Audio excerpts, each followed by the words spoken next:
அண்ணன் ராஜா அவர்கள் உங்கள் மத்தியில் உரையாற்றுவார்கள்.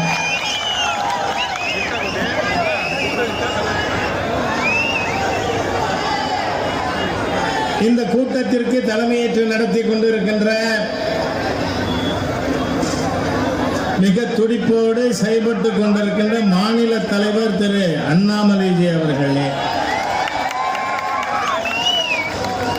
வரவேற்புரையாற்றி அமர்ந்திருக்கின்ற அருமை சகோதரர் மாவட்ட தலைவர் ஒண்டிமுத்து அவர்களே, நீ பாருங்க பேசுற வரைக்கும் சத்தம் போடக்கூடாது.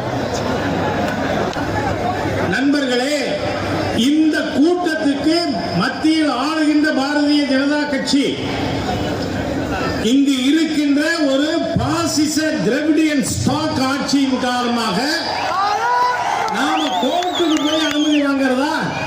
என்னையா நடக்குது? பேய்கள் ஆட்சி செய்தால் பிணம் தின்னும் சாத்திரங்கள், பிணம் தின்னும் சாத்திரங்கள்.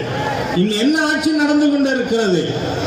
ஊழலே ஊறி திளைத்து போன ஒரு அரசாங்கம், ஊழலால் மூழ்கி கொண்டிருக்கின்ற இந்த திராவிடியன் ஸ்டாக் ஆட்சி இன்னும் நீங்க இருக்க போறது 13 மாசம் தாங்கிறது நான் எச்சரிக்க விரும்புகிறேன். அதுக்கப்புறம் உங்க ஒத்தொத்தரையும் ஆள தூக்கி சிறையில் அடைக்கும் பாரதிய ஜனதா கட்சி, தேசிய ஜனநாயக கூட்டணி அரசு. சென்ட்ரலி ரூலிங் பார்ட்டி அதனுடைய கருத்தை மக்கள்கிட்ட சொல்ல முடியாதா? அந்த அளவு அகம்பாவம் அவங்களுக்கு, ஆணவமா? இவர்கள் ஏதோ அந்த யாரு பீடையா, என்ன பீட பாபு என்ன ஏழங்கிறான்? சனிதான். அறநிலையத்துறையை கொள்ளையடிக்கும் சேகர் பாபுவை சிறையிலே வைக்காமல் இந்த சனி ஓயாது. என்ன ஆட்சி செய்கிறார்கள்? சப்ஜெக்டுக்கு வருவோம். இங்க சம கல்விங்கிறதே போட்டு இருக்க வேண்டும் என்பது என்னோட ஒரு கோரிக்கை. அதை இனி அடுத்த இடம் நம்முடைய பொதுக்கூட்டங்கள், மாநாடுல அதை பயன்படுத்தணும். ஏனென்றால் அந்த செய்தி மக்களை சென்றடைந்திருக்கிறது. நீங்க பாருங்க, கடந்த 4 நாட்கள் நான் சாக்கோட்டை யூனியன்ல சிவகங்கை மாவட்டத்தில் 10 பஞ்சாயத்துகளுக்கு நேர போயிருந்தேன். நானே 500 பேர்கிட்ட கையெழுத்து வாங்கி இருக்கேன். அங்க நான் கண்ட காட்சி, கேட்ட விஷயத்தை மட்டும் உங்களுக்கு நான் சொல்றேன். அங்க ஒரு சிபிஎஸ்இ ஸ்கூல் இருக்கு. தம்பி அமைதியா இருங்க. அங்க சாக்கோட்டை கிழக்குல ஒரு சிபிஎஸ்இ ஸ்கூல் இருக்கு. அங்க இருக்கிற குழந்தைகள்கிட்ட கேட்டேன், எத்தனை பேர் அந்த ஸ்கூல்ல படிக்கிறீங்கன்னு. 2 பேர் கை தூக்கினாங்க. ஹிந்தி படிக்கிறீங்களா? ஆமா படிக்கிறோம். அதுக்கப்புறம் இங்க ஹிந்தி தெரிஞ்சவங்க எத்தனை பேர்னு கேட்டேன். அதுதான் முக்கியம். அப்ப இன்னும் 2 குழந்தைகள் கை உயர்த்தினார்கள். நாங்க ஹிந்தி படிக்கிறோம். எந்த ஸ்கூல்ல படிக்கிறீங்கன்னு. யூனியன் அரசு பள்ளியில படிக்கிறோம். யூனியன் அரசு பள்ளியில படிக்கும் பொழுது உங்களுக்கு ஹிந்தி எப்படி தெரியும்னு கேட்டேன். தினந்தோறும் மாலையிலே நாங்கள் பிரைவேட் டியூஷன்ல போய் கத்துக்கிறோம்னு. யோசிச்சு பாருங்க, ஒரு சாதாரண ஏழை தொழிலாளி விவசாயி தமிழன் தன் குழந்தைக்கு 3வது கல்வி, 3வது மொழி கற்றுக் கொடுக்கணும்னு சொன்னா பிரைவேட் டியூஷனுக்கு போகணும். இந்த நிலைமை ஏன்?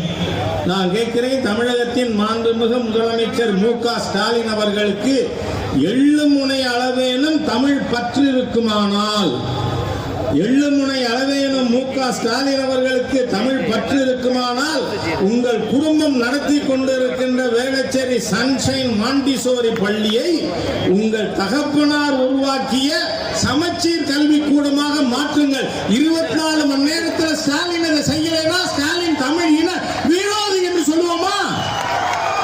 தமிழ் இன விரோதி, தமிழ் மொழியின் எதிரி. ஏயா யாரை ஏமாத்துற? நான் கேட்கிறேன். நீங்க ஸ்கூல் நடத்துவீங்க, ஏன் அங்க சமச்சீர் கல்வி ஸ்கூல் ஏன் நடத்தல? அப்ப 1.5 லட்சம் ஃபீஸ் வாங்க முடியாது. அதனால பணம் வேணும். திராவிட முன்னேற்ற கழகத்துக்கு, அதில் இருக்கிற அமைச்சர்களுக்கு, முதல்வருக்கு, எல்லாருக்கும் ஒரே ஒரு கொள்கை தான்.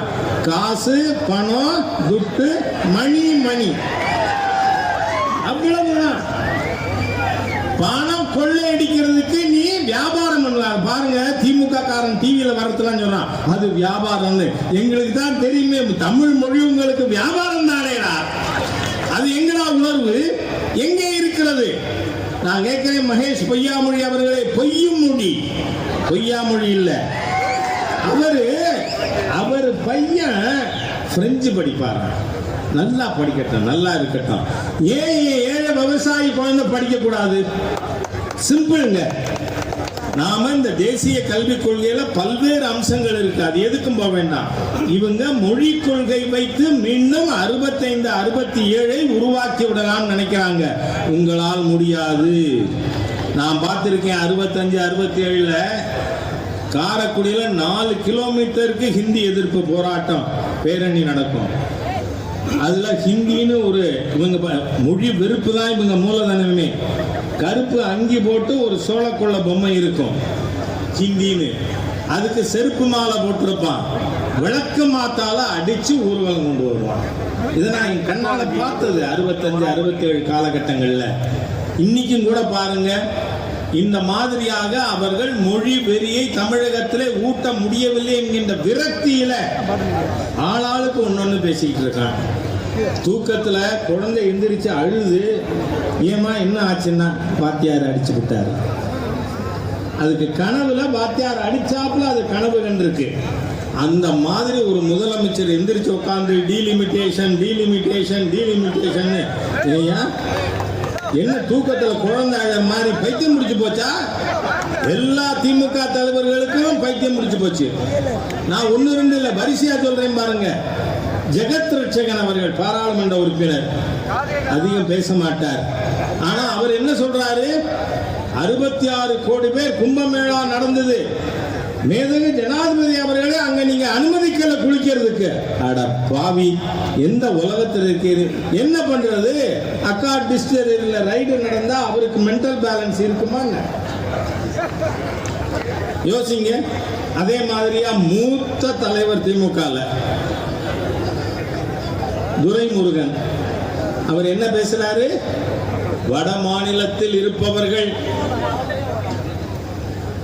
ஒரு பொம்பளை 5 பொண்டாட்டி 5 புருஷன் 10 புருஷன் கட்டிக்குவான். நான் அதை இப்போ ஹிந்தியில டிரான்ஸ்லேட் பண்ணி எல்லா இந்திய கூட்டணி தலைவர்களுக்கும் அனுப்ப ஏற்பாடு பண்ணிட்டேன். நார்த்தில் இருக்கிற எல்லாரும் திராவிட முன்னேற்ற கழக ஆளை கண்டா அவன் என் கையில எதை எடுத்துட்டு வரணும்னு அவன் முடிவு பண்ணட்டான். ஆம் ஆத்மி கட்சியோட சிம்பலை கூட எடுத்துட்டு வரலாம். மக்கள் என்ன பேசுறீங்க? நேற்றுக்கு ஒரு ஆள் பேசுறாப்புல, யாரு? மாண்புமிகு பாரத பிரதமரை கண்டந்துண்டமா வெட்டுவேன்னு சொன்ன ஒரு நபர். இந்த தமிழக காவல்துறை என்ன பண்ணிக்கிட்டு இருக்குன்னு தெரியல. ஆனா ஏயா ஒரு கடையில ஓனரோட பேரை படத்தை போட்டா அதுக்காக மகளிரை கைது பண்ணுவீங்களா? அட மானங்கட்ட கூட்டமே. ஏங்க இது டாஸ்மாக், நீ மற்ற மாநிலங்கள்லயும் மதுவிலக்கு இல்லை, மது இருக்கு. ஆனா சர்க்காரா நடத்துது, தமிழ்நாட்டில் அரசாங்கம் நடத்துதுங்க. அதனால அப்படி இருக்கையில அந்த அரசாங்கத்தை முதலமைச்சர் போன, ஏயா பஸ்ல படம் இருக்கும், ஆட்டோல படம் இருக்கும், டாஸ்மாக் கடையில் இருக்கக்கூடாதா? இருக்கணும். உள்ளபடியே நான் இங்க பாரதிய ஜனதா கட்சியின் மாநில மகளிர் அணி நிர்வாகிகளுக்கு, உறுப்பினர்களுக்கு என்னுடைய மனமார்ந்த பாராட்டுதல்களை தெரிவிச்சுக்கிறேன். ஒரு பாரதிய ஜனதா கட்சியின் மகளிர் அணி நிர்வாகியும் வீர தமிழச்சியாக டாஸ்மாக்ல ஓனர் படத்தை ஒட்டியிருக்காங்க. அதை கைது பண்ற காவல்துறையை நான் கேட்கிறேன், இந்த தாமோ அன்பரசன்கிற ஒரு வன்முறைவாதியை ஏன் இன்னி வரை கைது பண்ணல? அவன் சொல்றான், மாண்புமிகு பிரதமரை கண்டந்துண்டமா வெட்டுவேன். அவன் நேற்று சொல்லியிருக்கான், வட மாநிலங்களில் இருக்கிறவங்க எல்லாம் பன்னி மாதிரி வதவதன்னு குட்டி போடுறாங்க. இவங்களெல்லாம் தமிழ்நாடு 800 எல்லையை தாண்டினா ஒத்தைக்க விடணுங்கிறேன். மக்கள்கிட்ட சொல்லுவோம் எல்லாரையும் பத்தி நீ என்ன பேசுறங்கிறத. அதனால நண்பர்களே, இந்த திராவிட முன்னேற்ற கழகத்தின் ஆட்சி முடிவுக்கு கொண்டு வர வேண்டியது அவசியம். நம்முடைய மாண்புமிகு உள்துறை அமைச்சர் அவர்கள் தெளிவா பாராளுமன்றத்தில் என்ன சொல்லியிருக்காரு? 26 தேசிய ஜனநாயக கூட்டணி அரசு அமைந்தவுடன் பொறியியல் கல்வியும் மருத்துவ கல்வியும் தமிழிலே எழுத முடியும்னு இவர்கள் செய்ய மாட்டார்கள். தமிழ் மொழிக்கு மாண்புமிகு பிரதமர் மோடி தலைமையிலான ஆட்சிதான், நிர்வாகம்தான், அவர் வழிகாட்டுதலில் அமைகின்ற தமிழக அரசுதான் தமிழ் மொழியை மேம்படுத்தும். அதனால இந்த திராவிடியன் ஸ்டாக்கோட பொய், புரட்டு, திருட்டு இது எல்லாத்துக்கும் விடை கொடுக்க இன்றிலிருந்து நாம் களத்திலே இருப்போம், களப்பணி ஆற்றுவோம். திராவிட முன்னேற்ற கழக அரசை தூக்கி எறியாமல் ஓய மாட்டோம் என்று உறுதியெடுக்க வேண்டும் என்று கேட்டுக்கொண்டு வார்த்தைகளை நிறைவு செய்கிறேன். வணக்கம்.